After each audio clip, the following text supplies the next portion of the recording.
on this campaign, I've really honed in on 4 key issues that I talk about quite often. 1, our kids are leaving faster than 46 other states. 2, we've lost 10,000 family farms over the past 20 years. 3, our education system, which was once number 1 in the nation when I was a kid, is now in the bottom half. And the 4th is that we have the fastest rate of new cancer of anywhere in the history of the world.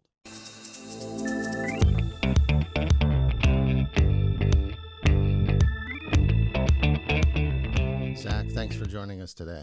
Glad to be here. So, why are you running for governor of Iowa? And why right now? Those are two good questions. I think, why governor is that I think that there's a lot of issues that we're facing as a state that are kind of broad, systemic in nature, long-term in nature, that are maybe hard to tackle, and so they can be easier to ignore. And as I talk to people in Iowa, as I talk to friends, neighbors, whether it's in agriculture, in education, in out-migration of our kids, I hear these things over and over. And my honest belief is that these things are tied to the culture of who we are as a people, and that's something that we're losing. And, ever since I announced my campaign the very first day, that was really what the basis was this idea that this culture that I think we value, that our ancestors spent, generations building, is deteriorating. And I don't think you have to look very far to be able to see that or recognize that if you're looking for it and if you care about it. What are the signs of that? What do you see that? Well, I think, in some of the background of my story from Iowa is, growing up here as a kid, graduating from high school, leaving, coming back, and I talked often about, buying back my family's homestead and the farm.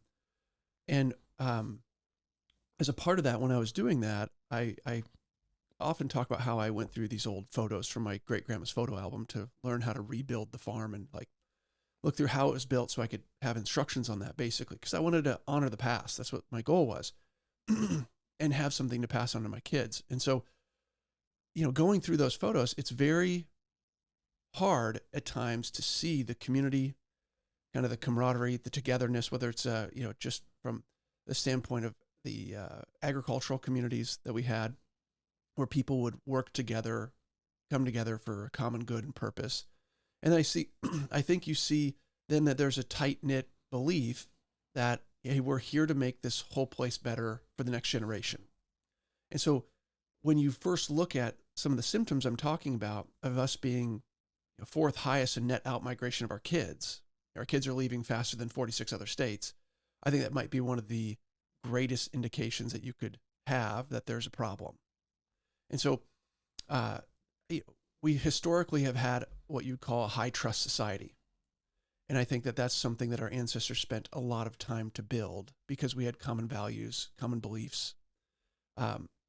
And we can see some of that deteriorating. I think Iowa's actually better than other places, for sure. I mean, you can go certain places and you see very, very deep problems. But when you look at Iowa, you see, kids leaving, family farms dying off. Why do you think they're leaving? I think the easy answer to that is opportunity. I think that's what people would say. But I think that in general, first, I think there's just an idea that people like to adventure and explore. And there's nothing wrong with that. There's that calling that people had. I had that. I think many people have had that. But I think when you start to have children, especially, you start to desire these things that we have had as a culture and want to be around family. So I think they're leaving for many reasons. One is opportunity. Another one is adventure. They want to go check things out and see other places. But the question I have is, how do we get them back? And right. that's really what I'm focusing on, is how do we help them stay if they want to stay, so they feel like there's an opportunity here for me. And then if they've been gone, how do we get them back? And how do we do that? Well, that's the deep question. I think, on this campaign, I've really honed in on 4 key issues that I talk about quite often, that are systemic in nature, that are troubling statistics, regardless of which party's in power, because I don't think that's the issue here. It's that, 1, our kids are leaving faster than 46 other states. 2, we've lost 10,000 family farms over the past 20 years. 3, our education system, which was once number 1 in the nation when I was a kid, is now in the bottom half. And the fourth is that we have the fastest rate of new cancer of anywhere in the history of the world. And so I think if you look at those, it indicates a deeper systemic problem that we have to address, or problems that we have to address. But, I think in general, as the elected officials we've had have done a good job at making it more affordable to be here. But looking at the opportunities we have to bring kids back, I think is where we need to focus now. And also, if you can live in another state and have in any given year a 40% less likelihood of getting cancer, I think there's a pretty good case to be made that that's something you should really consider. And I hear this all the time. I was going to get into that later, but let's talk about it. I mean, that's a huge deal, and I know it's been a big part of your campaign. And I was knocking doors. I'm running for board of supervisors in my county, and we talked about that last night. But there was a young man, or a gentleman, who opened the door, and we talked a little bit, and I could tell he was a Democrat, and he had testicular cancer, and he asked me about water quality. He was concerned about water quality, and we had a conversation about the conservation board and water quality and some of the issues he was concerned about. So it's a bipartisan concern. It's not just conservatives or just independents or just Democrats that are concerned about it. Everyone's concerned about it. Yeah, when I'm on the campaign, we're doing a lot of town halls right now. And one of the things I try to do is make sure I'm the last person to leave. So if you're willing to wait and talk, I would really like to talk to you. I did the town hall up in Grimes. I think we had about 180 people show up to that. And I was there for maybe an hour and a half afterwards talking to people. And all but one of the groups that came to waited to talk and ask questions was talking about cancer. And so when you look at the rise in cancer rates, it's affecting everyone. And I even think I've underestimated this a bit. I first started looking deeply into this after my dad was diagnosed with non-Hodgkin's lymphoma. Yeah, I'd heard about it. I understood that there was an issue, but I first started looking into this because of that. And for a long time, I've been someone who has been trying to eat healthier, have a healthier lifestyle, have less toxins in my environment. My wife is very big on those things too. But then you encounter things that you almost can't avoid. And so I think when it comes to water quality, this is just something that I think people assume they can just count on good water, and they should be able to count on, but they're realizing, hey, we have a really big problem. And so as I'm out on the campaign and I'm talking to people about this, it's just become kind of a flashpoint for my candidacy. And all the time on social media or wherever it may be, I hear people say, he's the candidate that's really talking about the cancer crisis in the state. And just, that was never a political issue for me. It was one of, how, if we want to succeed as a state, we can have very low taxes, we can have very low regulation, and those are good. But if our kids are leaving and our people are dying or getting sick, you'd be hard pressed to say that we're in a really positive territory. So that's become a big, effort of mine, is to make sure that there's a voice for people that have been affected by this, of which I'm one of those deeply in my own family, many members of my family. Matter of fact, I was in Sioux City just a couple weeks ago, visiting one of my best friends from high school. And when I was visiting him, I hadn't seen him a number of years because, you graduate, kind of part ways, and you're still friends, but you don't see each other as much. And I went to see him because a friend of mine said, hey, you need to go visit him. And it's stage 4 glioblastoma, 38 years old. And I think, we're underestimating, because some of our cancer reporting by design is 3 years in a lag. And people tell me, that I get upset about that when I read those things. They say, well, that's normal. I'm like, in what century is it normal to have a 3-year lag in the second largest killer of Americans? Yeah, and that leads me to data. My son's a software engineer, and this is a concern for him, and he's even offered to build something that would connect the counties, and so they could share data. How is that being done now? Do you know? I mean, do we have accurate data? Um, what what is the quality of our water? You know, do Yeah. we have accurate testing?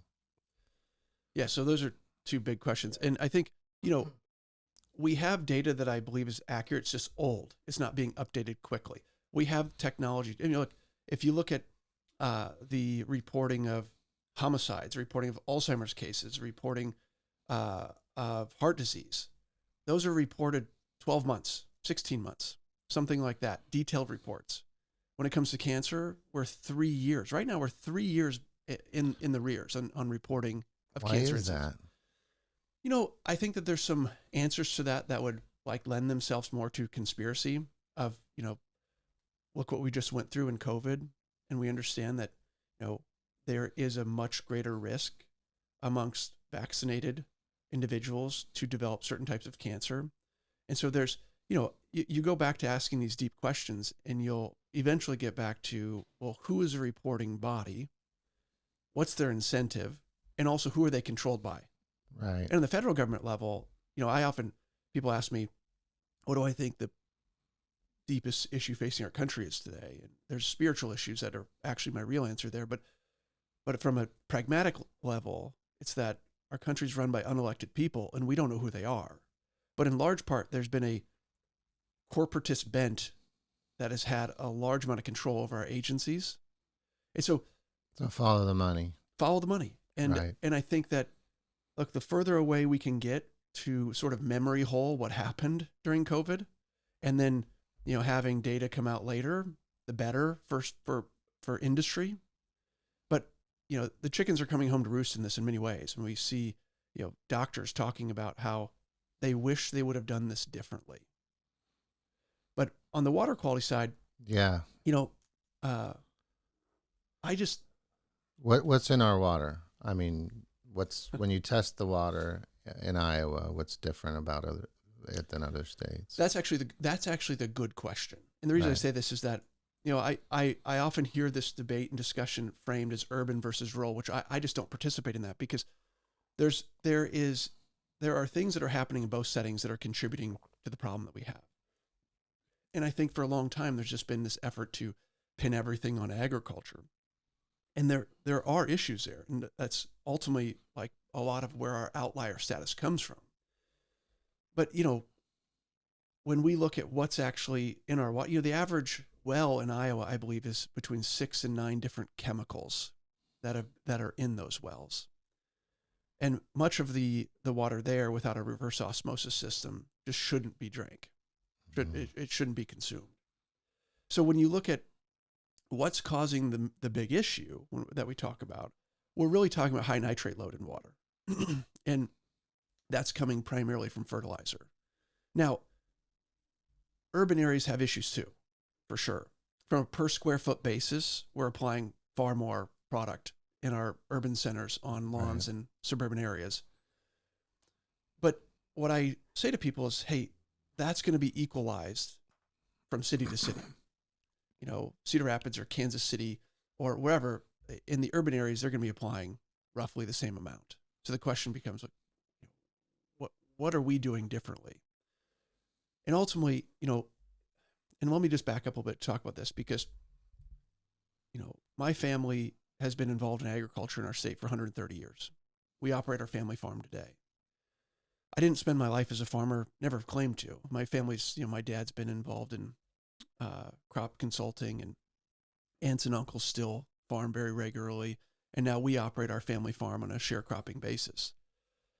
And so, I think we have to be very careful here, because one thing that needs to be understood is that for many different reasons, our farmers are operating on razor thin margins, meaning even as, commodity prices rise, their cost of growing continues to go up.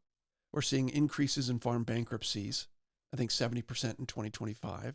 Nominally, people will say, well, yeah, but it's only this many. I say, like, when I've had people approach me in the past 2 weeks talking about how 5th generation farmers, how they just filed bankruptcy. Or a 4th generation farmer at a town hall I had in Western Iowa said, this is the very first season I'm not going to be farming our farm ground myself. Our family isn't in 4 generations.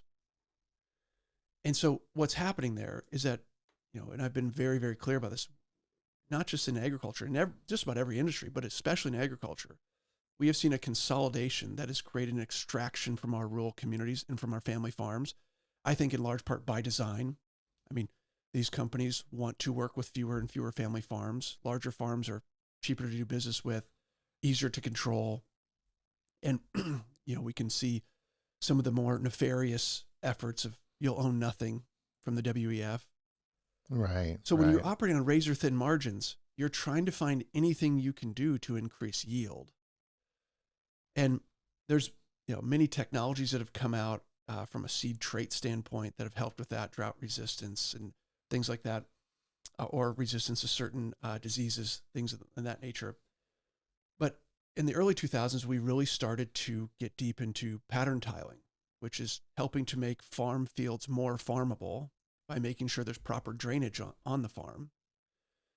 And the issues arise with that is that, especially I'm going to get maybe a bit deeper into this, is that, when you have a really wet season, you have a water table rising. As the water table rises,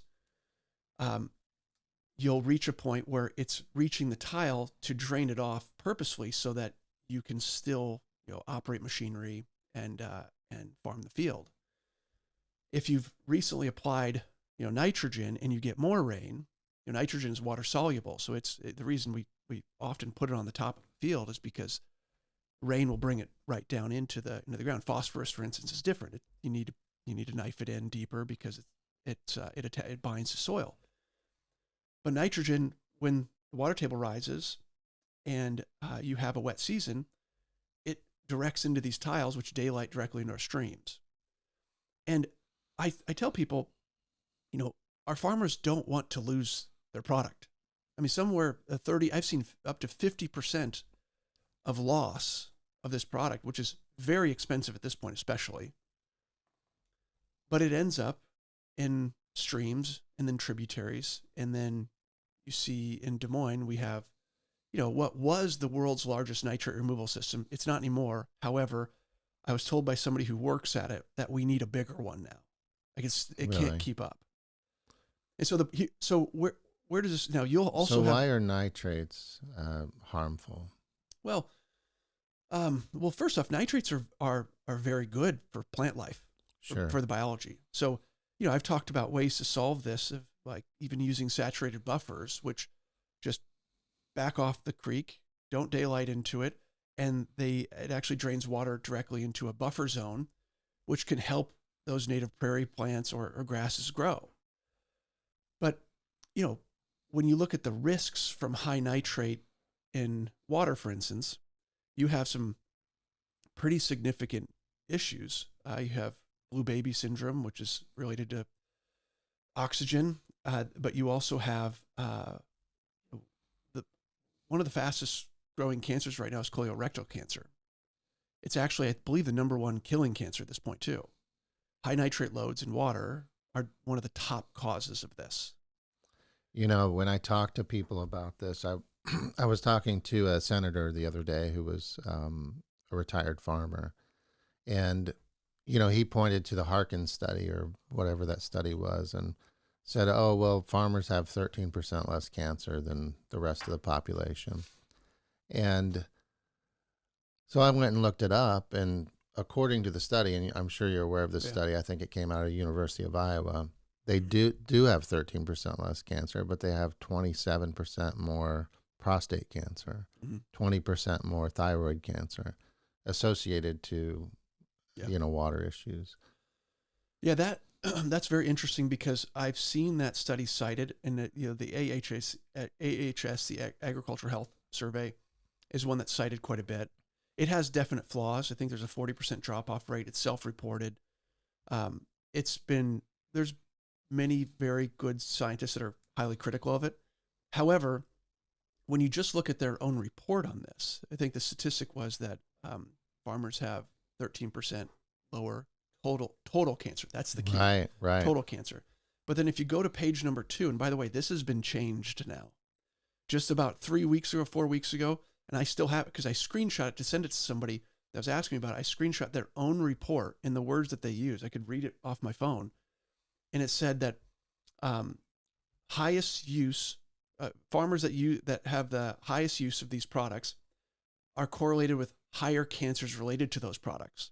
However, they have lower cancer rates because of what you'd call the healthy lifestyle factor. Right. Because they're getting more exercise, they're out in the air, they're getting more sunlight, which is good to an extent, of course. Right. And so it actually said it in there. But then last week, somebody brought me a printout of it, and I said, "Hey, let's flip through this and look. I'll show you." And I said, "This has changed." And so I pulled up my phone from the study that was there before, and I put it side by side, and they changed the verbiage to take out kind of the point that to change the words on the point that made it very clear that the lower cancer rate was due to lifestyle. Interesting. That's the second time I've seen that happen. I saw maybe 2 or 3 years ago when we first started reporting about high cancer rates in the state. There was an article that said something along the lines of Iowa has second highest cancer rate in the country. And then it said agriculture chemicals in the spotlight, something like that, as a colon. I went back to find that same article, and the post-colon words had changed, and it then said alcohol consumption in the spotlight. Right. And so I think this goes back to me. It's the binge drinking. Yeah. Of which Wisconsin has way more. And the cigar smoking. Yeah. You know, that's what's causing it. Yeah. But when I look at that, the point I try to make to people is like, guys, like, we have to understand industry plays a large role here. Right. And this, to me, I'm not putting blame onto farmers. I understand what they're doing. I understand that what they're trying to accomplish. And my heart goes out to them in the sense of, they're really struggling in so many ways financially because the deck is stacked against them and large corporations are extorting them. And we know that. So what are the chemicals that are the problem? Well, I think, we talk about glyphosate. Yeah.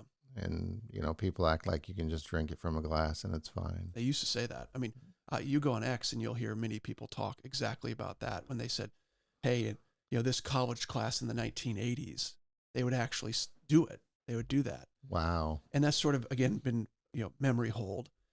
But, I think I try to be very reasonable in this sense.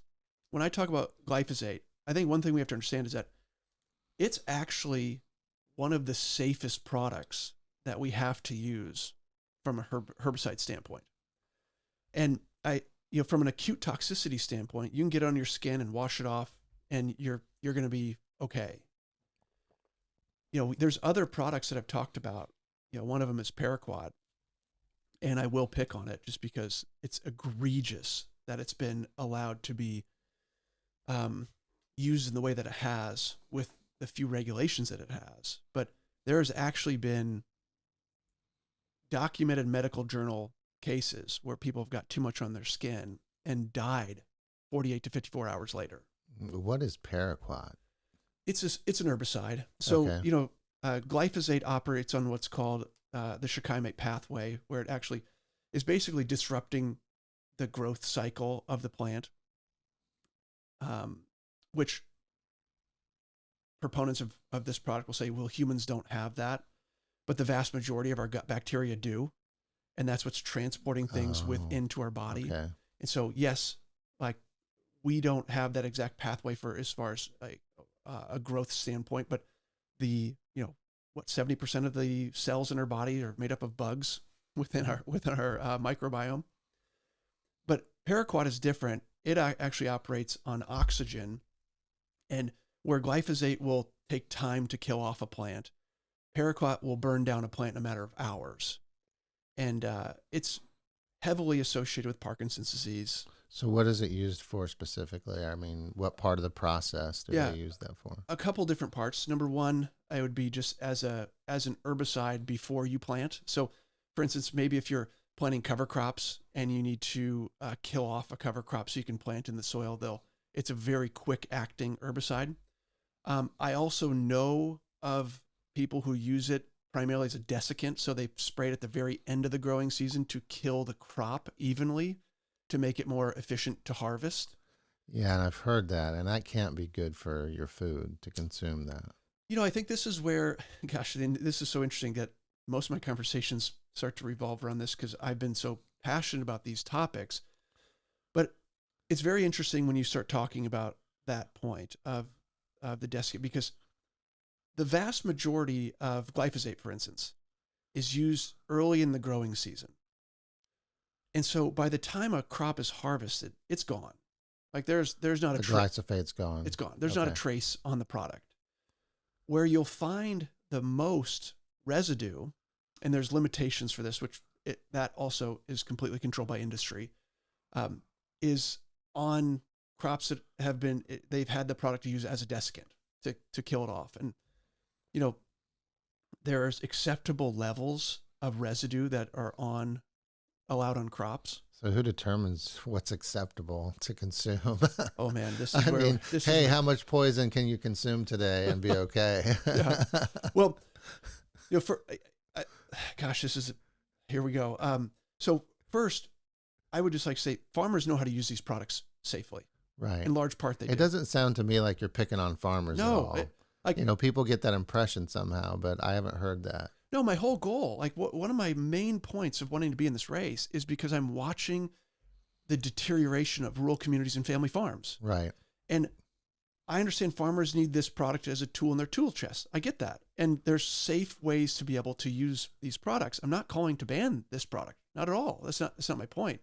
I think as you get a next generation of farmers onto farms, they're looking at different ways that they can operate. And I also think every farmer I know wants to spend less money on inputs.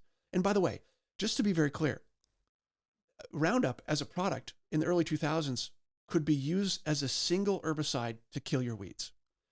Now, I have friends right now that in one season are having to use 8 different herbicides to kill off the weeds because there's resistance to these chemicals. Wow.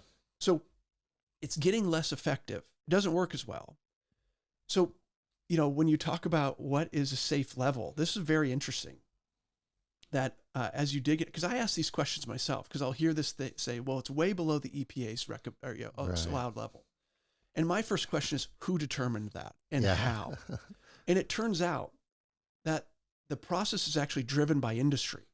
So, in the 90s, the acceptable level, I believe, on oats was like 0.02 parts per million, I believe it was. I might be a little bit off on that.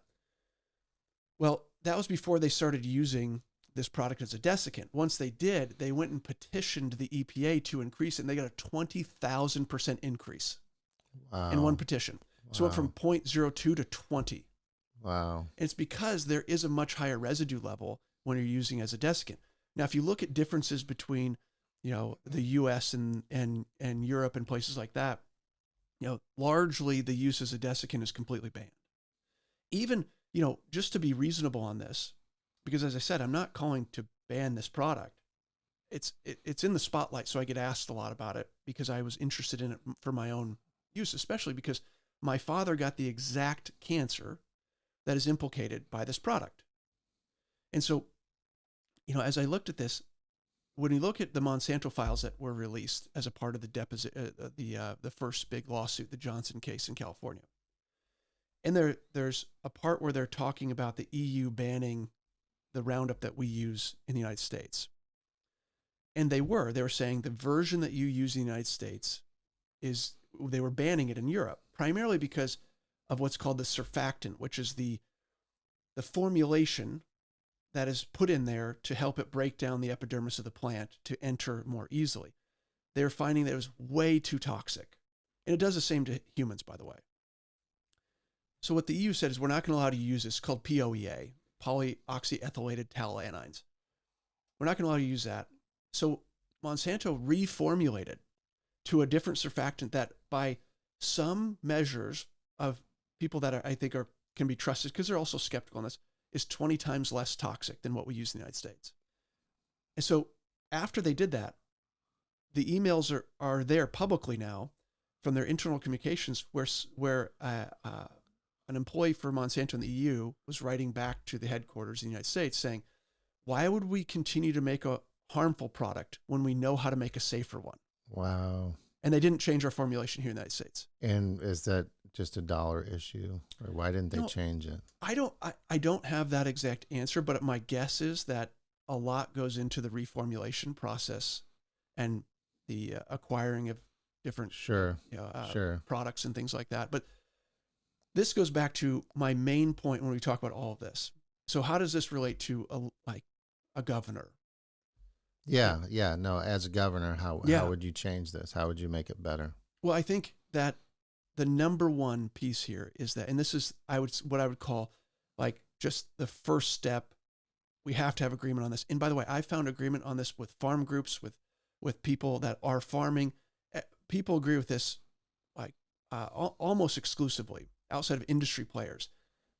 It's that no product should have immunity from liability. Right. If your product is harming someone, that person needs to have recourse.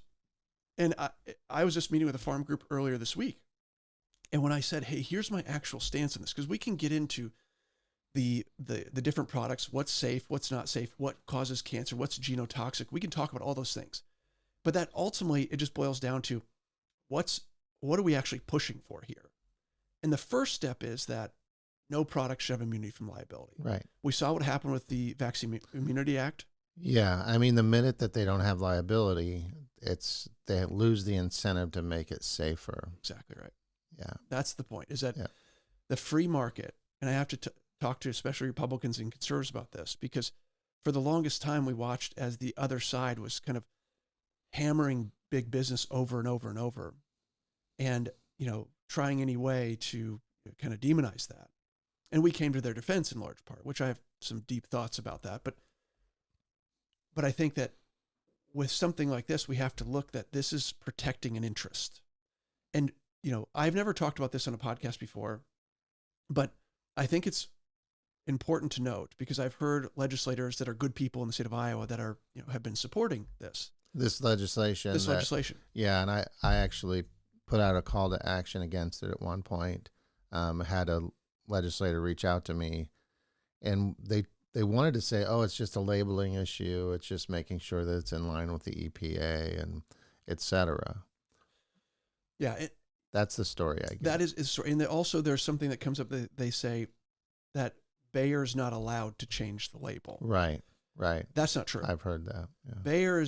Bayer proposes the label to the EPA, to FIFRA, the Federal Insecticide, Fungicide, Rodenticide Act. So under FIFRA, Bayer proposes the new label that they would like. So when they bring this argument up in court, which they have, the very first question that's asked is, well, have you ever proposed to put a cancer warning in the label? And the answer is no, they haven't. And there's reasons for that, financial reasons. Because if they could go back and just start with the label, because you can go into my shop at the farm, you can go into any shop around here, manufacturing facility, you're going to find products that can cause harm. And there's a duty to warn a consumer about that. And that's what this is. That's what the whole lawsuit is about. It's just about this duty to warn. And so if they could go back and change that, I'm very sure that they would. But instead, what they're trying to do is take away the recourse. Because what they're saying ostensibly is that their problem was with the EPA. Okay, if your problem's with the EPA, use every bit of lobbying power you possibly can to fix the problem with the EPA. Don't take away the ability for an Iowan to receive just compensation when they are harmed from a product. Right. Fix the root cause. And we're going to be in agreement. A lot of what the federal government does causes problems for companies and for people. So that's the number one step. And, I look at other things like what Governor Ron DeSantis has done in Florida. I just think, what he did when they started measuring levels of products, of chemicals inside food and things like that, and they've done it in many things, not just for glyphosate. They've done it in baby formulas and things like that. I think what that's a response to is the fact that the EPA has just been captured, and that states have a role to play in protecting the people who live in them. So the second thing I've called for, which is very simple and in line with what he's done, is just that we should be doing independent research on the safety of these products. And even more so, if you look at two of the biggest issues we're facing in the state right now, we are losing family farms, and we have this cancer rate, the highest cancer rate, the fastest growing rate of cancer in the world. Well, located within the borders of our state are one of the best medical research hospitals in the United States, and one of the best one of the best medical research colleges in the United States, and one of the best agronomy colleges in the United States. When I talk about putting Iowa first, there's a very simple solution I'd like to do as governor, is to instruct the regions to say, we are no longer focused on global problems. This idea of globalism and that being like our mission is wrong. We can't, as Wendell Berry says, there is no such thing as global thinking. You can't think globally. You can only think locally and have what you do ripple outwards. Exactly. Yeah. Start with your circle of influence. Yes. And then grow it. And so the firepower of the University of Iowa and their medical research needs to be aimed at solving the crisis we're facing as Iowans. Right. So much so that the vast majority of funding needs to go to that, because we are watching Iowans get sick and die at a faster rate than just about any other place. Right. And with Iowa State, we're watching as family farms dwindle, go bankrupt. And meanwhile, we have one of the best agricultural research colleges in the United States. We need to be aiming that whole effort at how do we save and bolster family farms in Iowa. Right. And not at how do we, do the bidding of a company, or how do we, which this happens at all levels. I thought I heard you say that there's 2 lobbyists per congressperson in DC For Bayer. Yeah. That's insane. I think this has become a very big problem for them. If you listen to investor calls, you'll hear this is brought up. If you read some of the reports, this liability is brought up all the time. And so if you look at the effort right now, the state legislature, I think 21 or 22 state legislatures are pushing. There's Modern Ag Alliance, which is their front group. It's not even a front group. It says on their website it was founded by Bayer. They are pushing for immunity from lawsuit. At the federal level in the Farm Bill, there's a provision explicitly giving immunity to companies that follow the EPA's approved label, which gives immunity, takes away the duty to warn. And then in the Supreme Court, there's a Darnell case, which is another big case that's been brought all the way to Supreme Court, that's being argued this month. This month it's being argued, where they're trying to, again, use it as a precedent to remove the ability to sue based on the same issue. And then in the White House, the executive order that came out with the Defense Production Act, making glyphosate a national security issue, and then in there conferring on it the immunity that comes along with that, which does not exclude product liability immunity. So this is how I have said before that big agriculture wages war. They are doing everything they can to protect their bottom line, because this has gotten out of hand to the point that other companies like Syngenta, the Chinese-owned company that formulates Paraquat, for instance. Weren't they banned from Arkansas, or didn't they? Syngenta, isn't that a Chinese? You said a Chinese-owned company. Now I thought it was Arkansas, right? That I'm not sure if it's banned from a state. I haven't heard that. I thought there was a state that said they couldn't have ownership of it.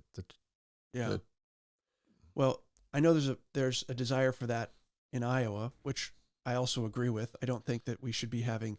Now, didn't we pass legislation that for farmland? For farmland, yeah. Which there's grandfathering into that, and there's 2 large companies in Iowa right now that are Chinese. Syngenta's owned and controlled by the Chinese government. Right. Where, Smithfield was owned and controlled by Chinese companies. Now it's technically divested a little bit through an exchange, but still majority owned by Chinese interests. And I think we could talk about China a little bit. There's some even deeper issues within the state that I've been reading and learning about. But if you look at Syngenta creating Paraquat, they were the original formulators of it back in maybe the 1960s, I think it was. Well, they just announced they're ceasing global production of the chemical.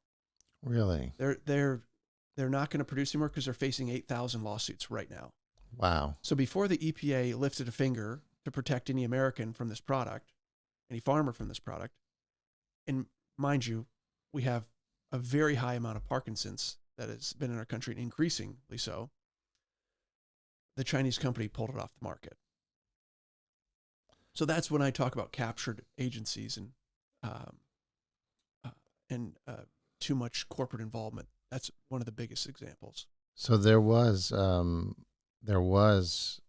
let's see, Arkansas enforced its foreign ownership ban. Syngenta, owned by China's government via ChemChina Yep. / Sinochem or something like that. Sinochem, yeah. Sinochem was forced to sell 160 acres of ag land.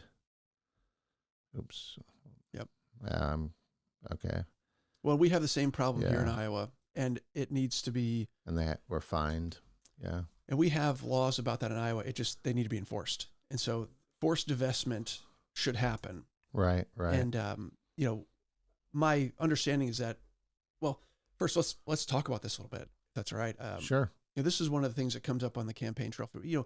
And as I look at the broad landscape of agriculture in Iowa, or just of the Iowa economy, of which, ag is, the largest. I mean, insurance is very large too, but I think if you take into all adjacent businesses, ag is the largest. When I look at this, there are some just basic things that we're missing. One of those is that we don't know who owns the land in the state of Iowa. Very often, almost every town hall, somebody will say, what are we going to do about Chinese-owned land? How much land does China own in Iowa?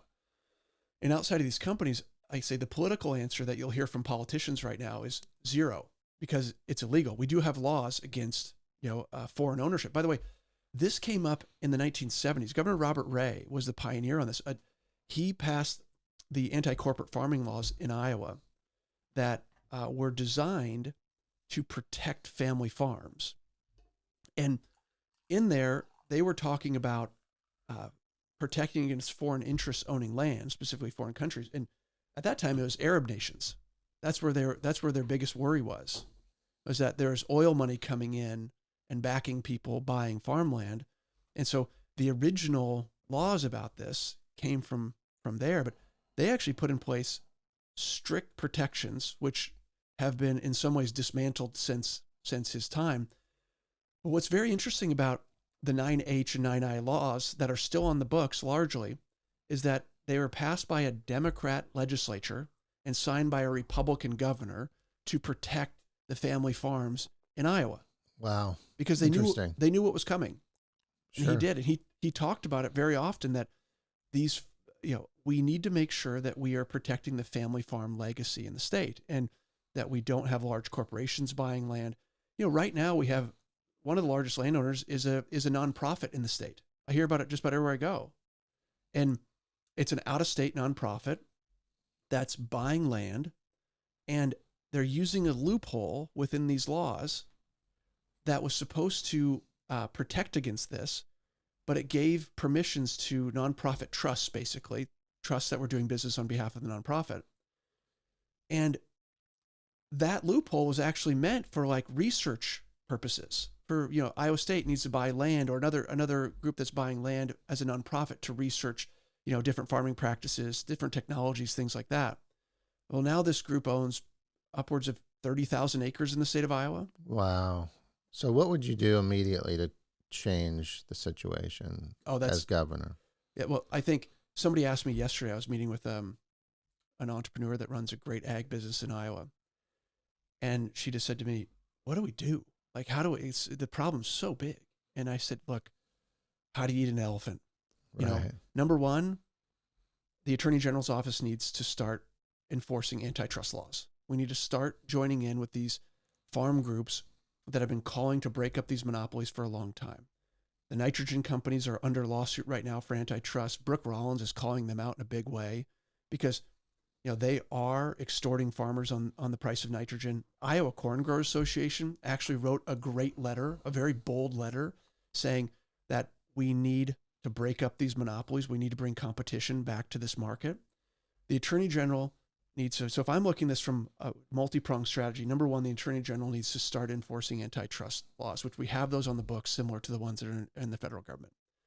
So that would be stopping anti-competitive behavior, which is happening from seed, fertilizer, and input companies. It's happening from implement dealers, putting regulations and restrictions on dealers about what products they're going to allow them to carry.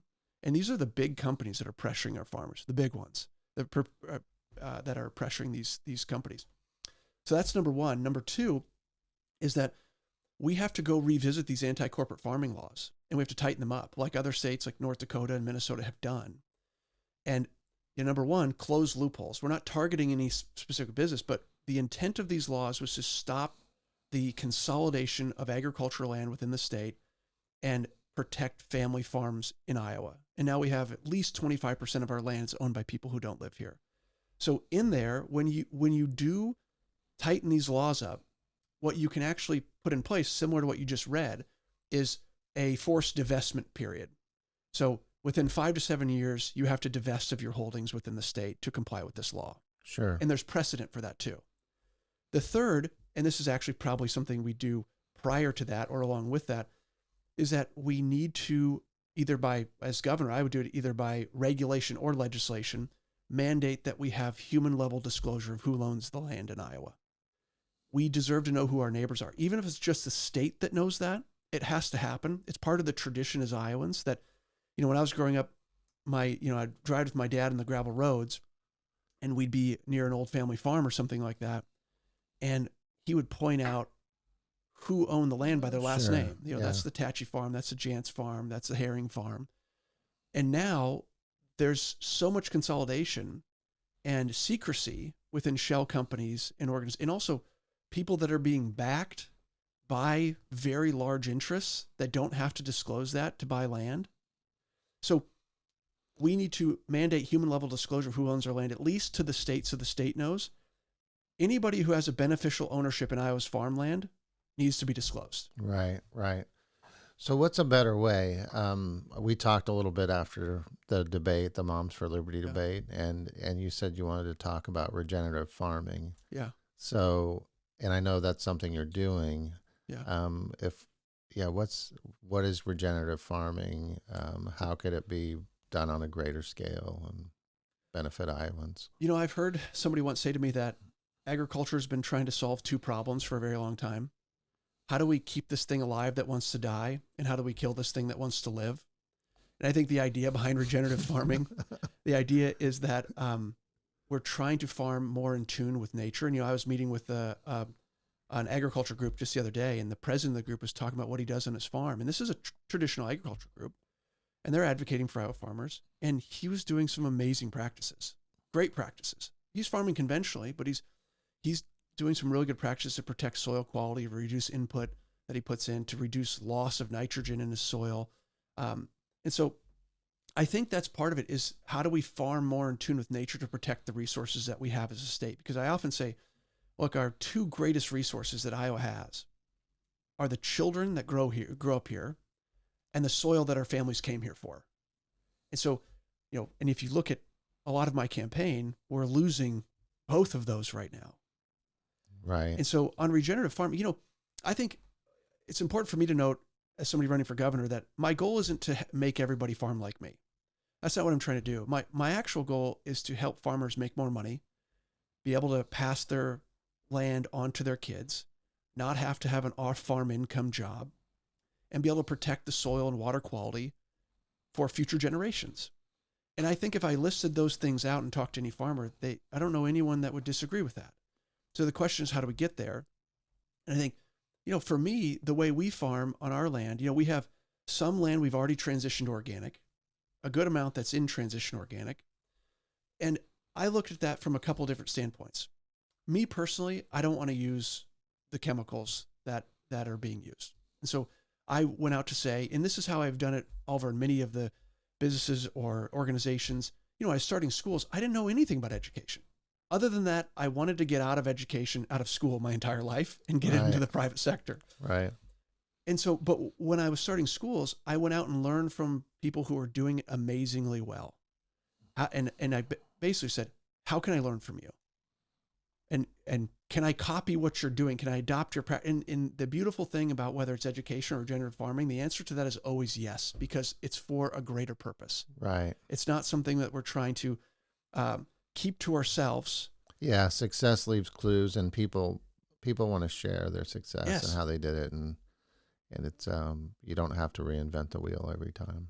Yes. And that's how it was for me in farming, is that, while I grew up around farming my entire life, I had family members that were farming, still farming a couple miles down the road from me.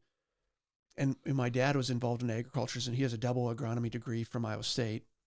Actually, my great grandfather lived above the horse barn at the Iowa State agronomy school, and so it's been something I've been around my entire life. But when I came to it, and I bought our family farm back, I bought the house back in 2014, and then over the years, I went to the people that were around me, and I, especially starting with our home farm, just said to the local farmer that bought it from my family, "Can I buy this from you?" And he completely understood why I wanted to do it. He was a gruff guy. He was a really good, farm, land business manager, but he got why I wanted it. He actually still owned all of his family's land that he had as part of his holdings. And so I worked out a deal with him to be able to buy that original farm back. And then I went to neighbors over the next years to say, if you're ever thinking about selling, please let me know, because I'd like to keep it in local hands. Actually, one quick story I'll tell you about that is that, these people had been friends of our family for, their families had been for 100 years. Like so many Iowans have that story. And so, there's one woman who was maybe about 95 when she passed, and she had been a great friend of my great-grandmother's. And I called her one day. I saw her on the road. She was watching her grandson farm, and I said, "Hey, if you ever think about selling this land, will you please let me know?" And she said, "I think my kids are going to keep it. I really would like them to keep it." Well, she passed, and her son called me, and he said, "Hey, just with the situation in the family, we're going to be selling the ground, but Mom told me 3 times before she passed away, if I'm going to sell this ground, please sell it to Zach." Wow. Because she knew what my mission was, that I was trying to preserve the culture and the community around Belle Plaine and around our farm. And so we put that land together, and we now are farming just under 700 acres of ground. And I said, our home farms are transitioned to organic. Other farms are in transition right now. But I did that as How many acres did you say? Just under 700. 700 acres. Yep. Okay. So it's not, it's what would be considered historically a large farm. Not anymore. Right. But when I looked at this and I was looking at getting into this, I was saying, how do I do this differently? Because I was at that point even hearing stories about, hey, like, this is a very tough business to get into. It's very, very hard to make a living at this. It's especially hard for multiple generations to make a living at this. And so, but I also was looking to say, and this is like one of the greatest assets we have, and people are clamoring from out of state to buy it. What's going on here? So as I looked at how we were going to farm, I learned from people who were farming regeneratively, and I learned about, organic farming practices, but I also learned that there's a premium on the product, of significant premium. So on our farm, for instance, this last season when we grew organic soybeans, our yield was about 65 bushels an acre, which is a darn good yield. And we averaged, upper 50s to 65. And, my neighbor who farms conventionally, he averages a very similar amount. The difference came when you look at the premium that the product is bringing. So on our farm, on our organic beans this year, we sold them for, I think, $22.75 a bushel. Where the conventional price is about $10 a bushel. Wow. And mind you, we're not using inputs like herbicides. We use chicken litter and hog manure as fertilizers. We get those locally. We have no other input that we're using. The added cost that we have is that we do a couple light cultivating passes between rows before the canopy of the crop grows up to be able to control weeds. Because Okay. once the canopy grows up, weeds are basically controlled except for on the ends of it. And somebody once asked, well, later in the season, well, what do you do about weeds? And I said, we have them. we just have some, but we get rid of most of them. Right. And we prevent them from going to seed. But it doesn't look as pretty as the average field. But the thing I'm looking at as somebody who's been involved in business is what's the yield and how much am I able to sell the product for? So we're yielding a very similar amount and we're selling for, a premium. Okay. So, and so the other things that regenerative farmers will do is use cover crops very often to, help fix nitrogen in the soil and fix nutrients in the soil. And that's why, soybeans crop rotation is so important because they're a legume, they're a nitrogen fixer. They help restore nitrogen in the soil, where corn, it uses a lot of nitrogen to grow.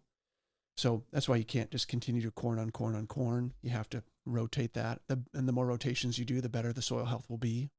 Wow. So we do corn, oats, soybeans, alfalfa right now. Okay. But on our farm, this is something I haven't talked about a lot, but we're actually moving to, plant in a lot of native prairie. And we're studying the types of native prairie that will, we believe, give the fastest or highest rate of gain on cattle. Because, this is what the buffalo all grew off of, was our amazing prairie, which built our topsoil. We have 3 to 4 feet of topsoil because of the many, many years of animal inputs on the ground, prairie, fire, and it building our soil. And so we're trying to mimic some of that by planting native prairie. I feel like I'm getting a farming lesson here. I'm gonna have to go back and listen to this 2 or 3 more times. Well, these are the. I enjoy talking about this, but yeah. I always have to go back to. This is really interesting for me, and I know there's other options out there. Sure, you're starting to sound like the Elon Musk of farming. Well, there's people that know. Gosh, there's people on X that know so much more than I do on this. Sure. And there's a guy named Jason out there on X, and he is just like, I am consuming his content. I'm like, gosh, how does? I'm trying to understand it. There's a guy, I don't know if you've met him, Pat Miletich. I haven't. He was like a 7-time UFC champion early on. Yeah. And he's into regenerating soil and regenerative farming. I've been wanting to have him on the podcast, but is he a bigger heavyweight guy? Yeah. Well, he's built. He's in great shape.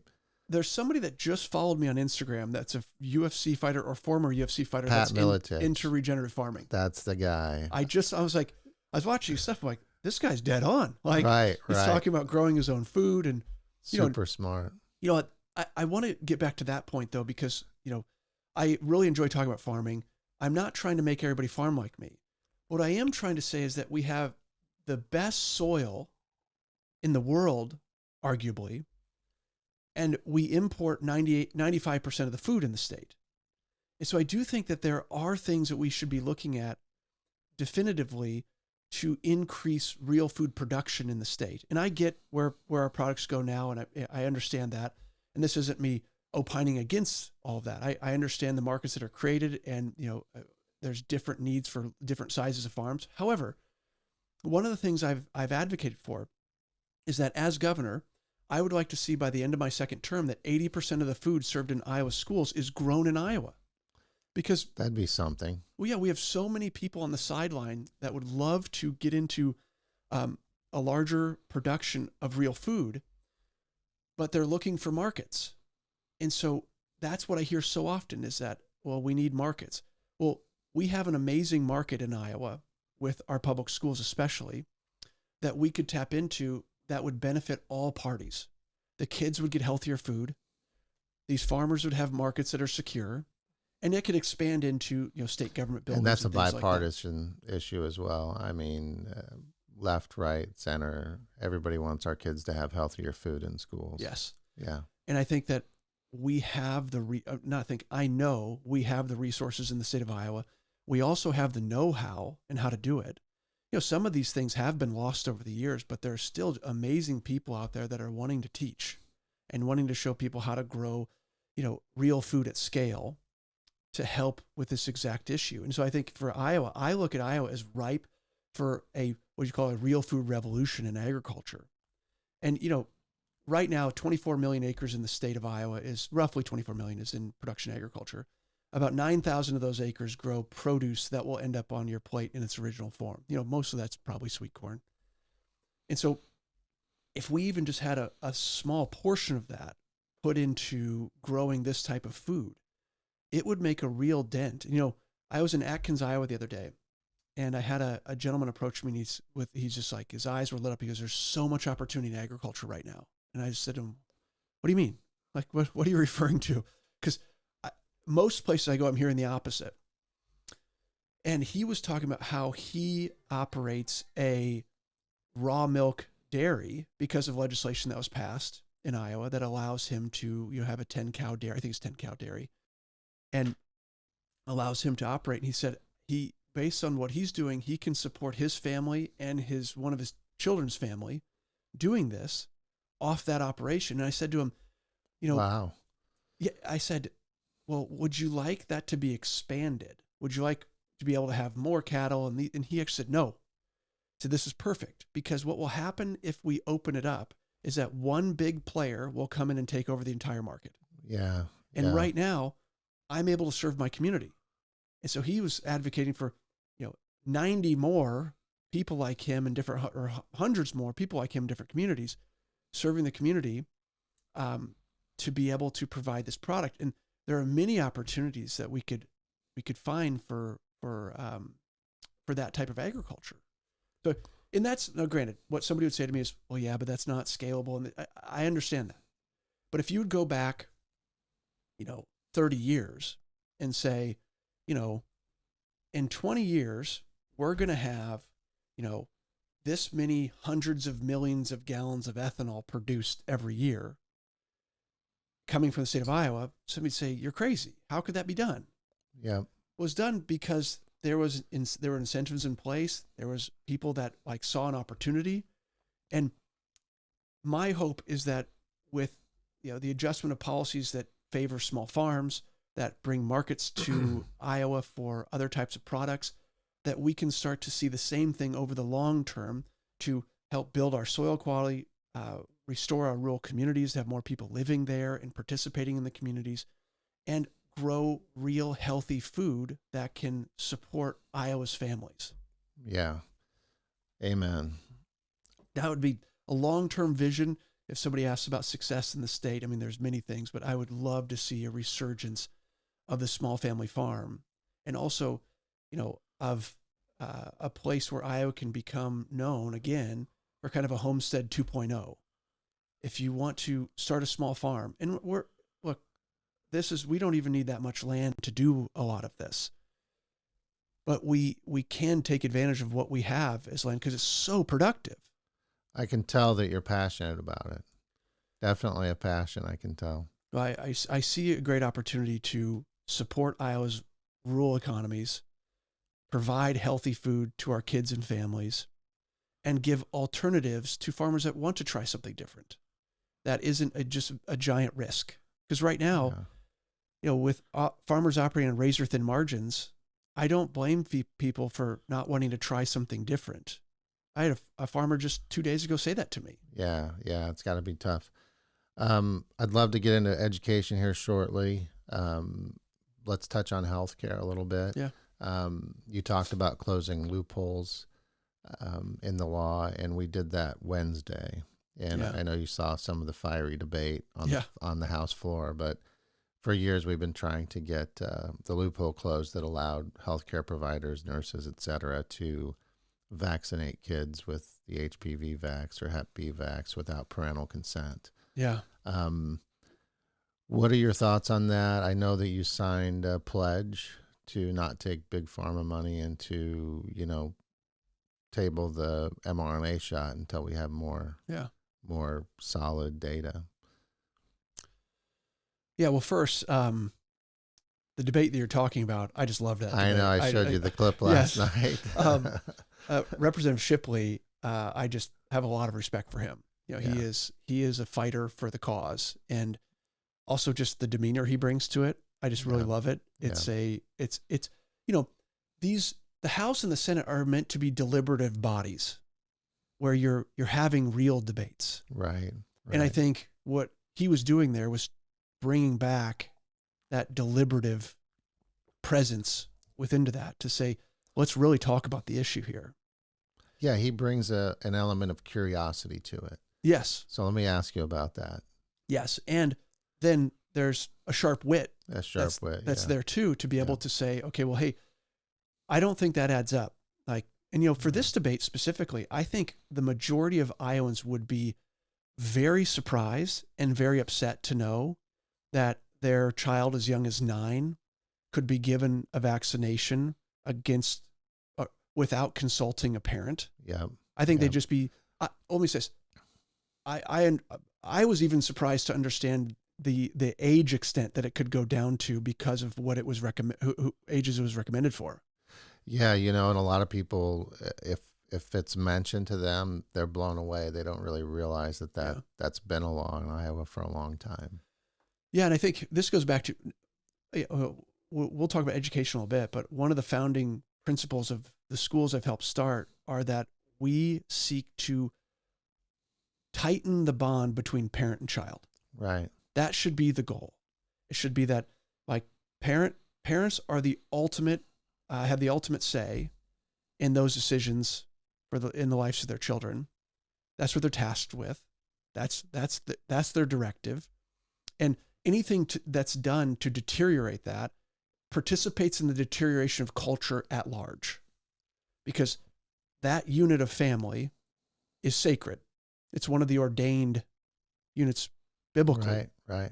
And so when I looked at that debate, first, Representative Shipley's right, meaning that needed to be closed. I'm very glad that bill passed.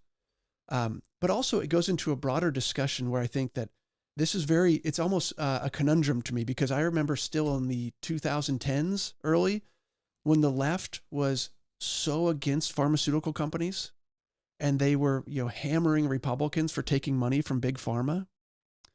And now this whole thing is sort of flipped to where it's like trust at all costs, and there's the lack of critical thinking that's there. So I've said to people, look, when you talk about vaccinations, we all understand that there can be benefit from vaccinations. I don't know many people that argue that.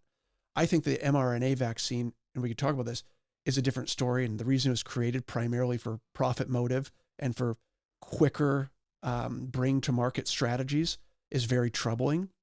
That's why I've called for those to be shelved. There needs to be far more research done on that. And also, when we're able to manufacture and edit a product like that to create changes within the human body, that can be look, not to get on a tangent here, but even just one that is as simple as the spike proteins within the COVID vaccine and what they do to the P53 protein within each cell. P53 is what they call the guardian of the genome. Basically, within the nucleus of the cell holds about 99% of the DNA of the cell. The mitochondria has some, but I think it's 99.9% within the nucleus of the cell.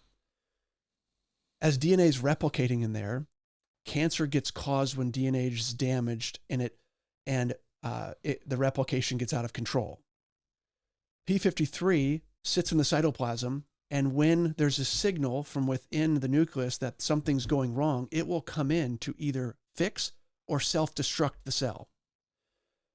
Well, the spike proteins within the COVID vaccines trap that protein within the cytoplasm so it can't go into the nucleus. This is what some of the best evidence is showing, that it can't go into the nucleus and do its job. And even there was a researcher that wrote in response to this, in future variants of these vaccines, we should adjust it so that doesn't happen. Wow. And I'm just thinking, why did it happen in the first place? And how many hundreds of millions of people have had that shot? And how many kids have had it? How many kids? Yeah. So but the big piece here goes to one of the foundational pieces of my campaign, and that is that, these organizations that are supposed to have our best interests at heart have lost our trust. And they were created to help us. I've talked to very reasonable, middle of the road people that just say the same thing. They're just like, the EPA was set up to, and we can argue about that. I totally understand. Right.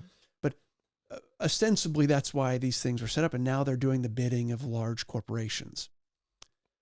But when we talk about vaccines, I think it's important, number one, to always have that financial incentive top of mind, to say things like, no pediatrician should be able to get any kickback, period, for rate of vaccination within their clinic. That should be, which is happening. Yes, we know it's happening. Right. And I have been pressured myself in pediatric clinics to give vaccines to my kids that we either didn't want or weren't ready for, or whatever it might be.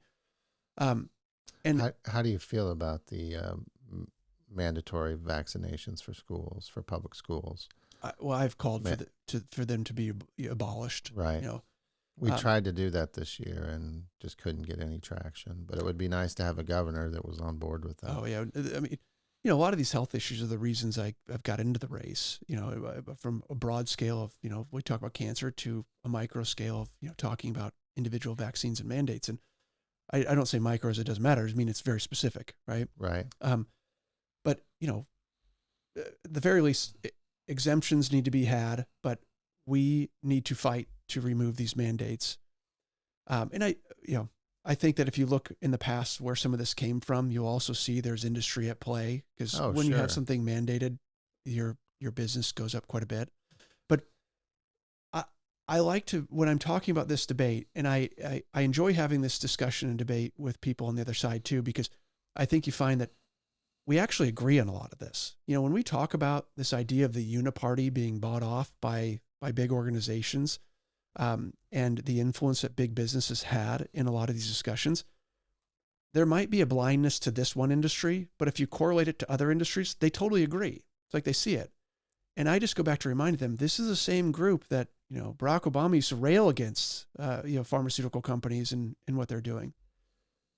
But having an honest discussion, I think, starts with some very basic principles. And one of those is that, a litmus test I have is saying, if you're saying that we need to mandate that 1-day-old babies are given a hepatitis B vaccine after their mother tested negative, I believe you're disqualified from this conversation. Right. It shows that there is an effort at play that does not come from the well-being of the child or the patient. And so, having that freedom as parents to make the decisions is one. Not having incentives for pharmaceutical companies or practitioners is another. But anything the legislature can do to increase the bond between parent-child is something we should be doing. But we also have to just look at these common sense things and say, are we having a good faith discussion? Exactly. Yeah. Education. You mentioned that when you were in school, we were number one in the nation, and now we're in the bottom half. What do you equate that to, and how do we fix it? Yeah, these are. The first time I saw you was on the Jordan Peterson podcast, and I point to a poster of him. My son wanted to go see him, and we went and saw him and met him and talked to him a little bit, and amazing guy. But you were on talking about your wonder schools, some of the schools you started, and I thought, man, what a great way to educate a kid. Yeah, that's been one of the most fulfilling projects I ever did, was help to start schools. We started with one in Wichita, Kansas, and now the network of schools is over 300. Wow. And so I was very, thankful to be involved in the growing of that. It's a very decentralized network of schools, but what we have is sort of a body that's almost like the founders of the country, the early people that were involved in this movement in education.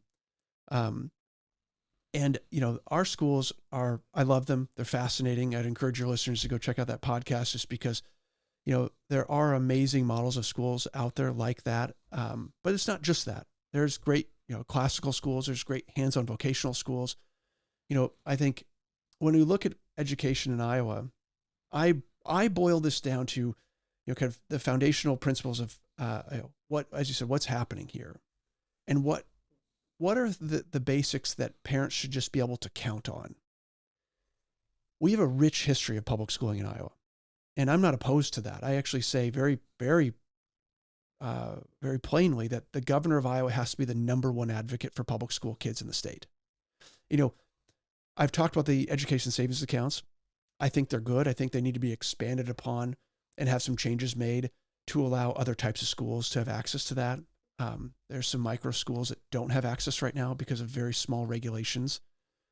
There's also big threats that that program would be up against if we had a governor that, even if they didn't have the legislature, even if Republicans control the legislature, the governor could make tremendous changes to that would affect schools across the state that are already taking advantage of the program and the added students that it's brought in. Well, yeah, and there are public schools taking advantage of the ESA program, from open enrollment.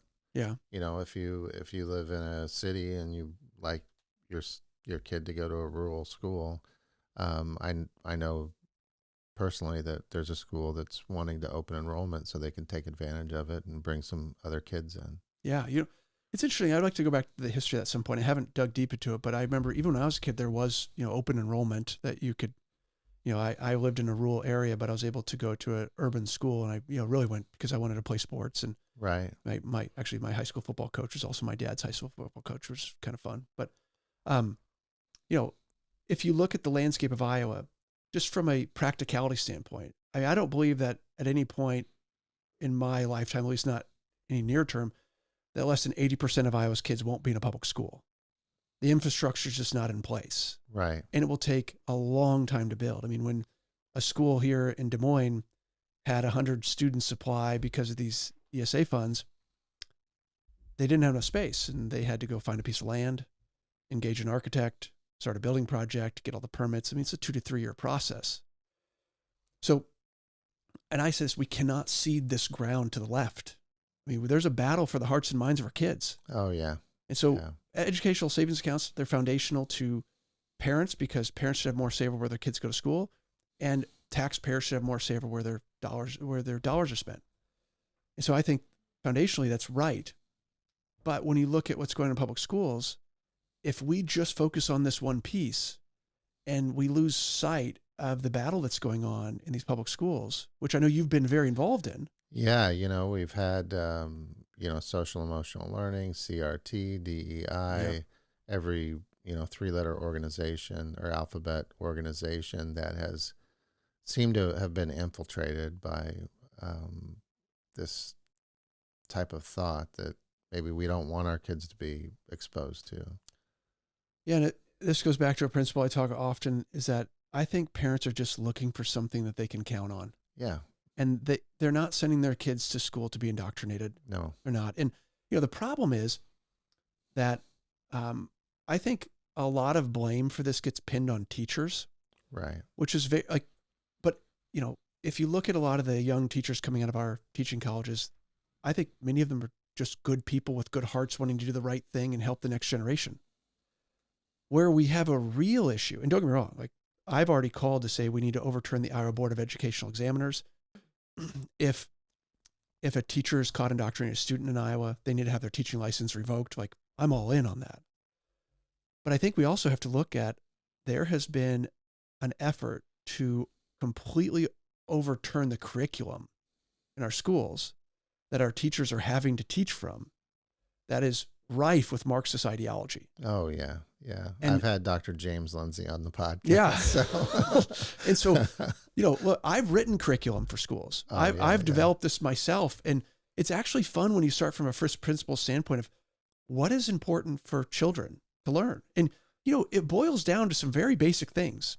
And a lot of them are wrapped around character traits, not even academic learning for the first part, but it's, learning learning the basics, reading, writing, math, of course. But then you have critical thinking, clear speaking, powerful writing. Those are things that are really, really important. And, this is maybe related to another thing, as we've watched as in Hollywood, I think in large, the creative part of Hollywood is just being lost. Yeah. And it's now becoming an avenue to push an ideology. Yes. And so some of these amazing movies that we even grew up with, this goes back to when I was in school, I didn't have teachers that I can remember at all trying to indoctrinate me into a way of thinking. And I went to a large public school in Iowa. Things have changed drastically in culture. And our institutions in our society have been under attack by the left for a very long time. And what I get back to is this. I think this is an 80-20 issue. Parents do not send their kids to school to have an ideology pushed on them. No, they want them to learn reading, writing, math, Yep. Science, You know, history, the basics. if I could go into my school a bit too, it's our Let's schools. talk about it, because I was fascinated. I mean, the Wonder School, it kind of reminded me of Montessori a little bit, but on steroids, I mean, and the way that you turned out incredible young people. Oh my gosh. I mean, yeah, so our schools operate largely the same in the network around the country. But, the youngest age is a Montessori, age 3 through 6. And really that we do that because it's one of the best foundations to be able to promote independent learning.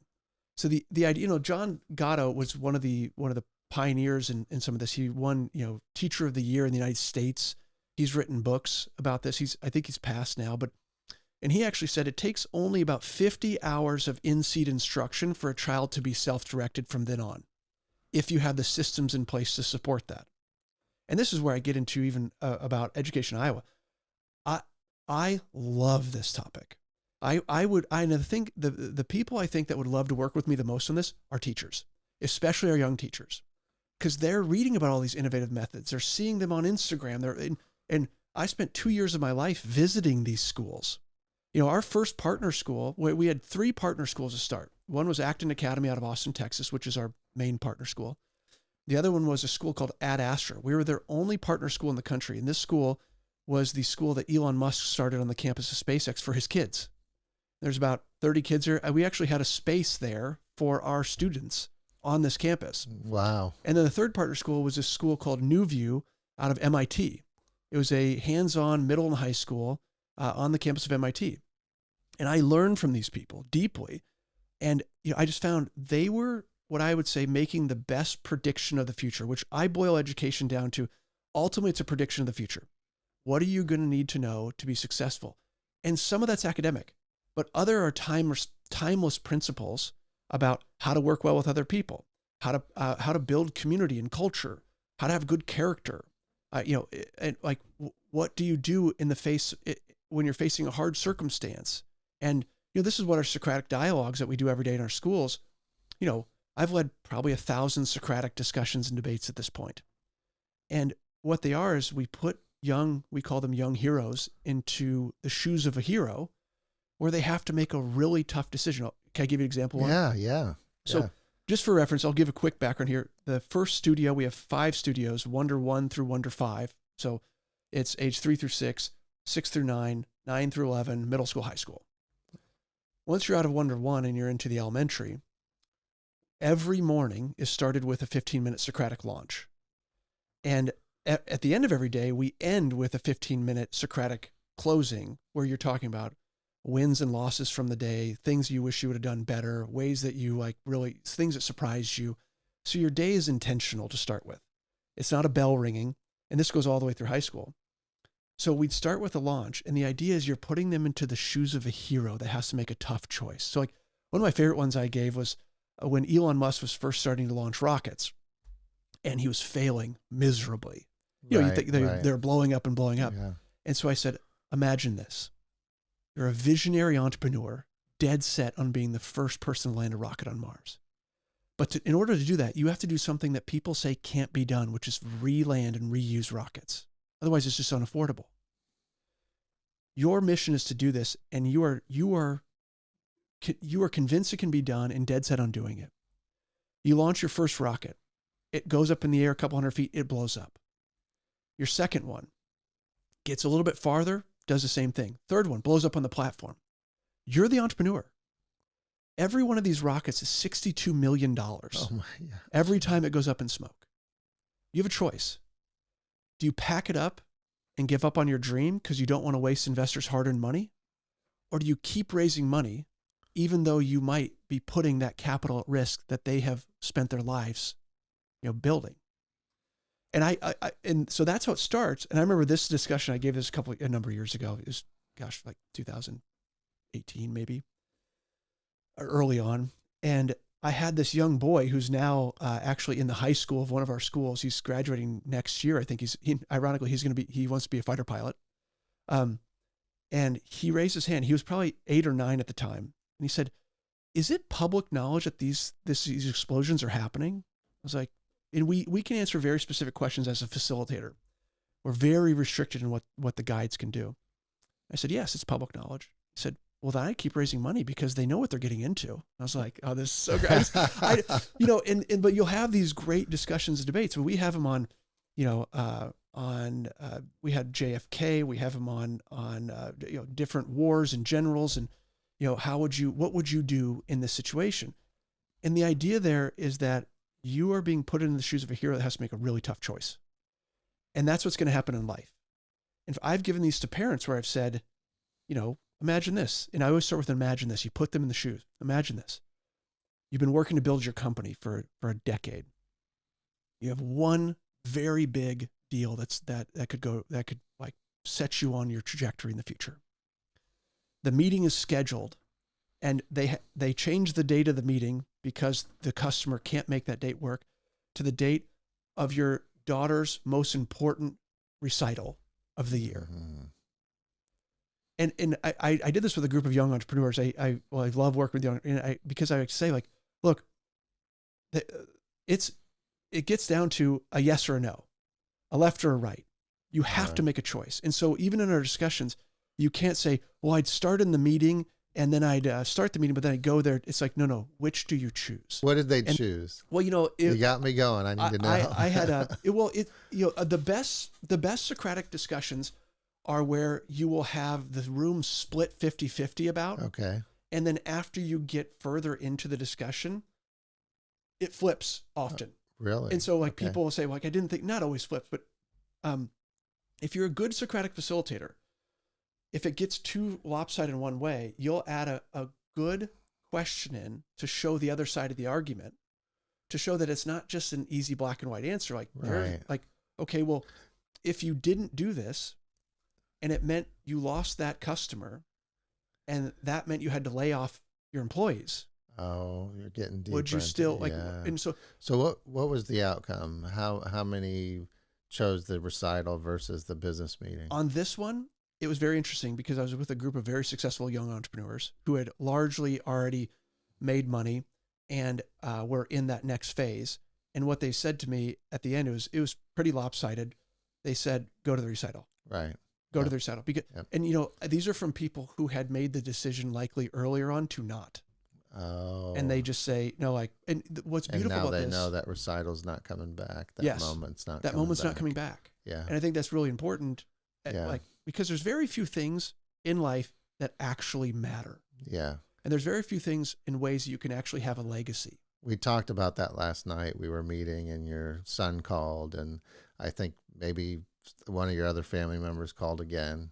You talked to your wife. Yeah. And when I was younger building businesses, I always put the kids first. And whether it was the field trip or the class party, I dressed as a pirate every year and went to school. It was perfect. But I knew I wouldn't get that time back. Yeah. And it's those moments that you build that relationship, and they just know that you'll be there for them, And that's why I don't, as I told you, like I don't mean to be rude on these things, but I've just made a promise to my kids that if I see you calling, I'm going to answer. Yeah. So if I'm on stage giving a speech and I didn't put my phone on silent or something like that, and it's there, and I see a FaceTime from my son, I'm answering it. Yeah, yeah. And you know what? Say, hey, look at the audience. Exactly. That's a part of the experience. But I think life is short, and there's very few things that actually matter. When we do a quest in our schools that's in middle school called the Life and Death Quest, and it's appreciating life and contemplating death.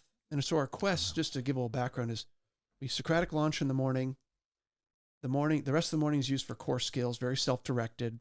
The elementary students each have a mentor from the high school that meets with them on Mondays to set goals for the week. And that's their mentor. So if they have any issues, they don't go to a teacher guide, they go to this mentor. And then there's actually a council made up of students that will solve issues. Like if there's like harm or something like that, the council will actually step in and solve. And if there's anything that seems egregious, of course, adults will step in. But we just say that adults are there for health and safety. But so the morning's core skills, the afternoon is all hands-on projects, problem simulation. We call them 6-week sprints to a public exhibition.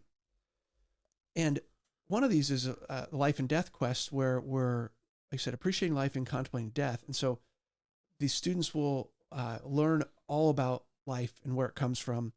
They'll visit a birthing ward, with the simulators and things like that, which, by the way, for many of the boys is a big surprise. I bet. And they'll also visit, Alzheimer's facilities. They'll visit cemeteries. They'll visit people that are in the last stages of their life. I mean, these are middle school students that are doing this, and they interview these older people. And, when one of the questions they ask is about, what was important to you? Like what do you look back? Like what was this all about? Like is there anything that you do differently? What did you say the age was? These are middle schoolers. Okay. Yeah. So this is, 12, Okay. 12, 13, 14, or 11, 12, 13, depending. Our school is flexible on what age you move up. The constant is that you have to master the work you're working on before you do move up. So you can't move from algebra 1 to algebra 2 until you get 100% in algebra 1. Sure. It's a mastery based. And there's 3 things that come out of these interviews that kind of like 3 constants that they'll say is that were important to these people that are reaching end of life is, did I make a difference? Was I a good person? And who did I love and who loved me? And the third one is actually the one that is a constant. Wow. Who did I love and who loved me? And so that's what this gets back to, that discussion that the Socratic launch I gave. I gave that to that group of entrepreneurs on purpose because that's what you have to deal with, is that there's a choice you have to make and it will come up. And there's times that you're going to miss something. Wow. To learn that in school is so important. To learn that in life is so important. Yeah. There's 3 things we're all going to experience. We're all going to grow old, we're all going to get sick, and we're all going to die. Yeah. And to actually ask those questions at 12 and to contemplate those things. Most kids are on their phone scrolling and trying to figure out the next fun thing to do, but to have that level of thought is important. I think we have there's been a forced delayed maturation in kids, meaning that for a long time, kids at these ages were doing courageous, amazing things. They were apprenticing with, famous, there's some of the people in America's history that were apprenticing at 12, 13, 14, doing, and also taking care of families, taking care of farms. For a long time, that was just what it was. And now there's this failure to launch or delayed maturation that's happened, where we say that if a young person can plan it, build it, do it, or lead it on their own, let them until you've worked yourself out of a job.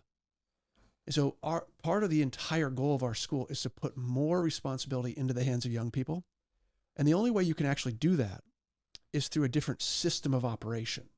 So my mentor who started these schools, his name is Jeff. He's the greatest entrepreneur I've ever worked with ever. He outworks me 5 to 1 probably. He's a systems engineer. He's just great at building systems. And so if you're an entrepreneur, you understand as your business gets more complicated, you have a couple choices: hire more people or make better systems. And so Jeff, like me, is allergic to large headquarters of centralized operations. Sure. And so what you do then is you build great systems of operation. So in our school, one of my favorite things that we do at our schools is our conflict resolution process. And so at a normal school, when 2 kids have a problem, they're separated in different sides of the room. The teacher steps in, or if it's a long-term problem, they're put in different classrooms. At our school, we hold what's called a formal conflict resolution process. So if, say, you're on the playground and somebody pushes you or hits you or something like that, either student can call a conflict resolution. They go and get a mentor from the high school that's been trained as what we call peacemaker, that knows how to lead a formal conflict resolution process. And it starts with this sentence: why are we here? They sit across the table, just like you and I are sitting across the table. There's a mediator there that's from the high school. And then the mediator will say, why are we here? We're here because heroes solve problems. They don't run from problems.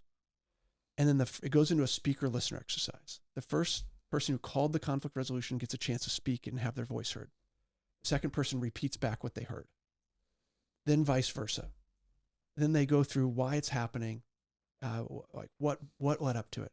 At the end, it's the first person is asked, what's one concrete item the other person can do moving forward to make this better? And that's a negotiation, sometimes a tough one, because Oliver, I might say to you, well, you keep looking at me funny, and that means I don't want you to ever look at me again. But that's harder to do. It is harder to do. It's impossible to do at school, right? In a tight-knit tribe, as we say. And so that's a negotiation. But then once they figure that out, the other person gets a chance to like have their voice heard too on that. They literally shake hands and they walk back into the studio. And people ask, Jordan Peterson asked me this when I talked to him. He actually came to visit our school a number of years ago. And he sat with a group of high schoolers and he said, how do you guys handle bullying here? And I told them he was coming, but I don't ever prep these things. Right. And I'm sitting in the back and I'm watching them shake their head no. And he said, what do you mean? They said, we just really don't have that here. And they were asked why. And it's because of this process of resolving conflict, because what bullying, which is a very specific thing and overused tremendously. Sure. Is a long-term problem that is unresolved with a power dynamic at play. Right.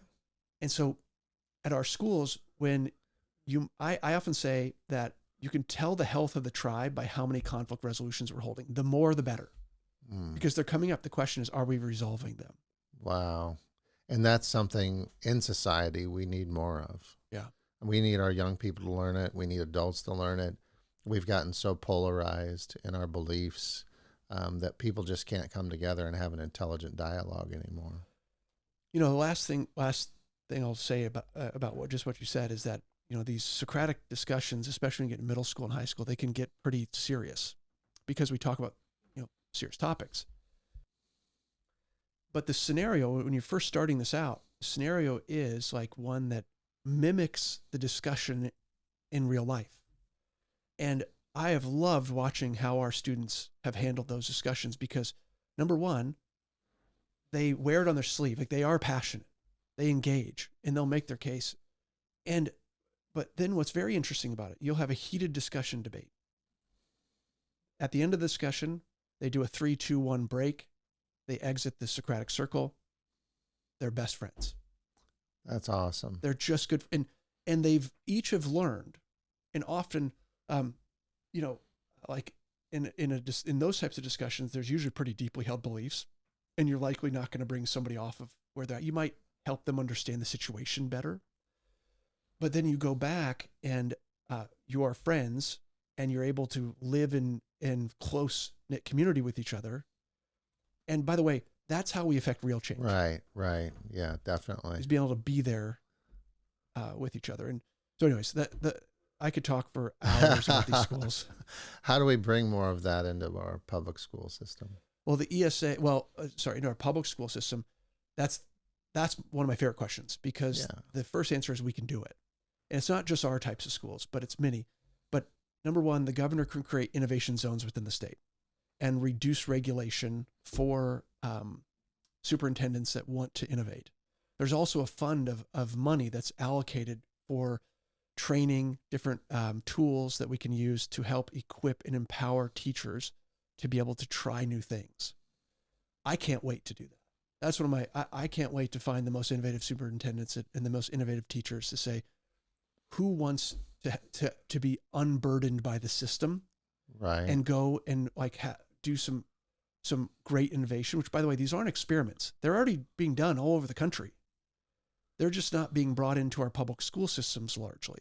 Sure. I would like to be the first governor that's pioneering that, to empower teachers to learn these different methods, to empower students to take things on at younger ages. I mean, at our schools, when you enter middle schools, when you start your first apprenticeships, and we can do this in public schools. Our apprenticeship process is one that parents and guides can't help with it. And we give a recipe on how to do it. How do you write an email that will get opened? In that email, you request a 5-minute phone call. In that phone call, you pitch yourself for a 10-minute in-person meeting. And then you're pitching yourself at 12 years old at times, or 11 at times, for a 6-week apprenticeship. And so there's models out there that are just amazing to empower teachers, to empower students, especially students, I would say, because, the system is set up to disallow independence until an older age. You're getting a senior in high school, you have a couple early outs, and you're going to do something else. Yeah. Where we can, in the system, incentivize that in a major way. So innovation zones within the state, partnering with superintendents that would like to see the change. But there's another way too that people don't talk about enough, is that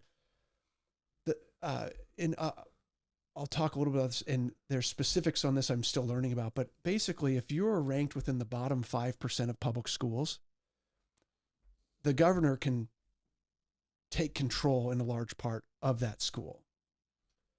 I would love to start in those areas, because to prove what we can do, like in our schools, on average, our students are moving up about 2.5 grade levels a year.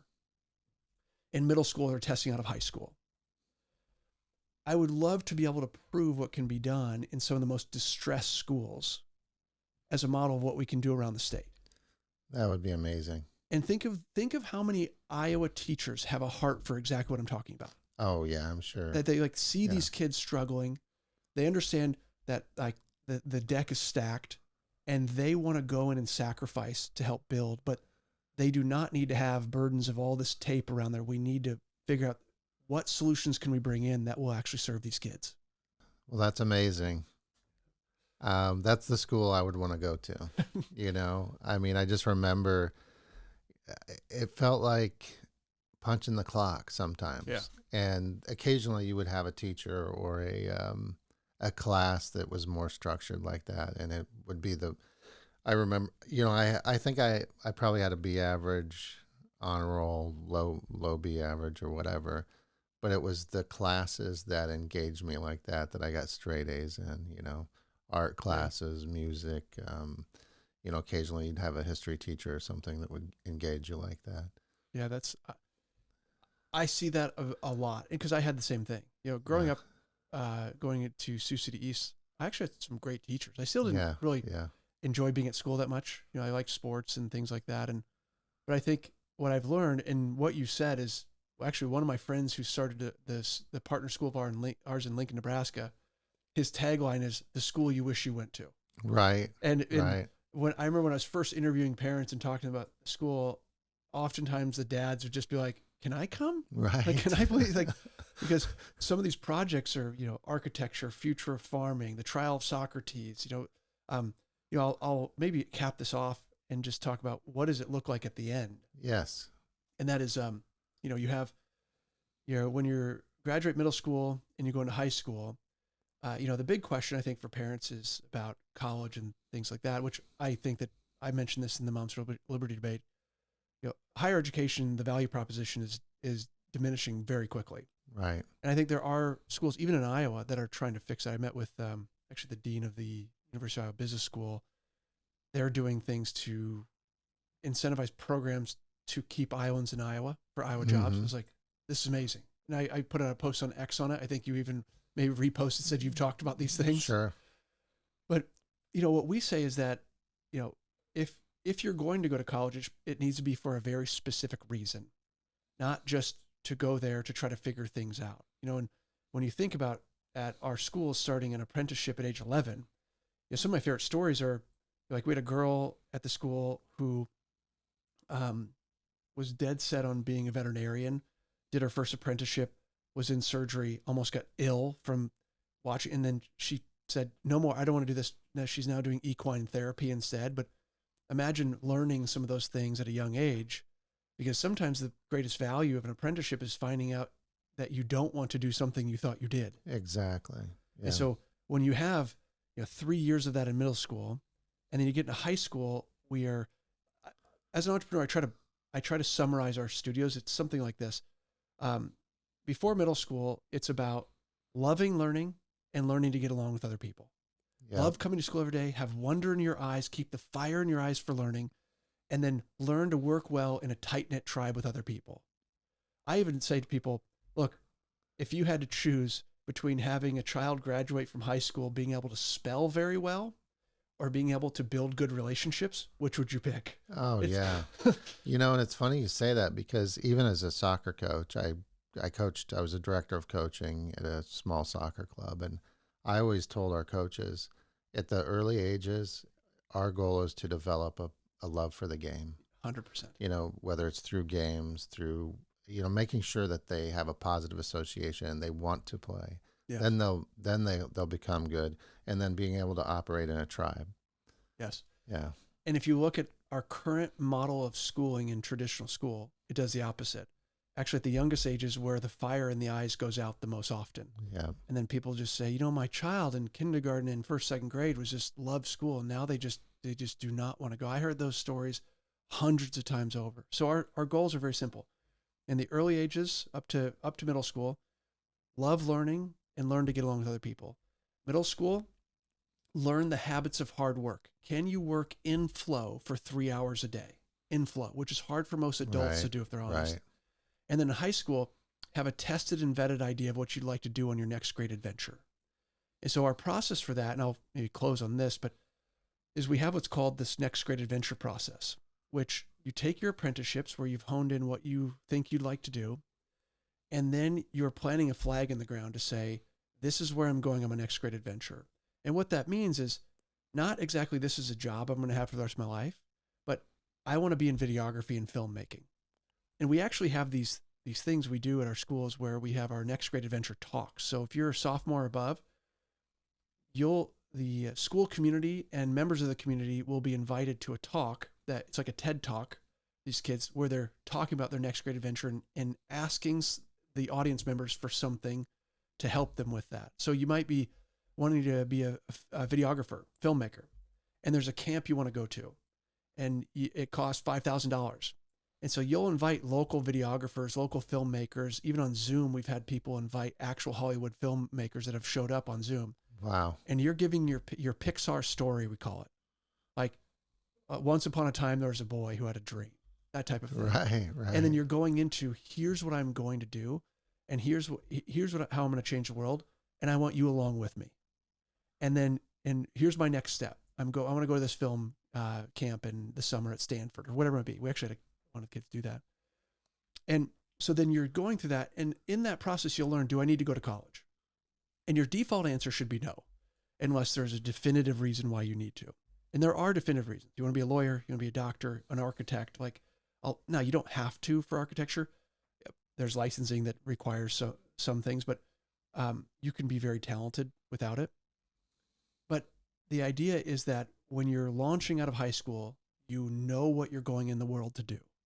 And that you've spent your most formidable years engaged in multiple practices that help lead you into, how am I going to make a difference in the world?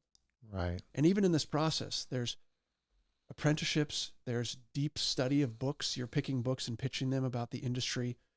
You are finding mentors and asking people to be a mentor, which is a big ask. And then you will do an industry study. Where's the industry going in the next 10 years? And that's to get your what's called next great adventure badges and to actually graduate. So we've had students go off to start businesses. We've had students go to the Air Force Academy, Naval Academy, Ivy League schools, state colleges, all of this. But each one of them knows why they're going to the place they're going and what their purpose is and where their gifts and abilities fit the world. Wow. That's amazing. And I know over the break, we decided this is part one. Yeah. So I'm going to label this part one because we covered just 3 topics and in depth, and I'm impressed. I mean, not just surface answers, not just, the depth that you understand agriculture and health and education. I haven't seen that. It's amazing. My hope is to be able to take these things I've learned and also find other people, as I've done in these industries, to come alongside and help make life better for Iowa, for education, to keep our kids here, to solve the cancer crises. And I don't have all the answers, but one thing I love about Bobby Kennedy is he didn't just go out and say, okay, I'm going to be in this position and just like whoever the experts are, just come in and you do all the work. I have an allergy to that. You have to be passionate about what you're doing. Yeah. You have to, if you want to fix education, you have to be personally passionate about doing that. And then you bring people in that can help make that difference. But directionally where we're going. You're not asking them for, give me the direction because I don't know anything. Right. When it comes to agriculture, you need to be passionate. Directionally, where are we going with this? What's our goal? And the same thing with health, with the health of our people. We're not going to rely on the industry giants to dictate our policy and where we're going. We know what our goals are there. So the governor, I believe, has to take that approach to say, I'm personally invested and passionate about these issues for the next generation. Now let's bring people on board that want to accomplish the mission. I think that's a great ending point. Thank you so much. Thank you. God bless you. You Thanks too. for coming. Thank you.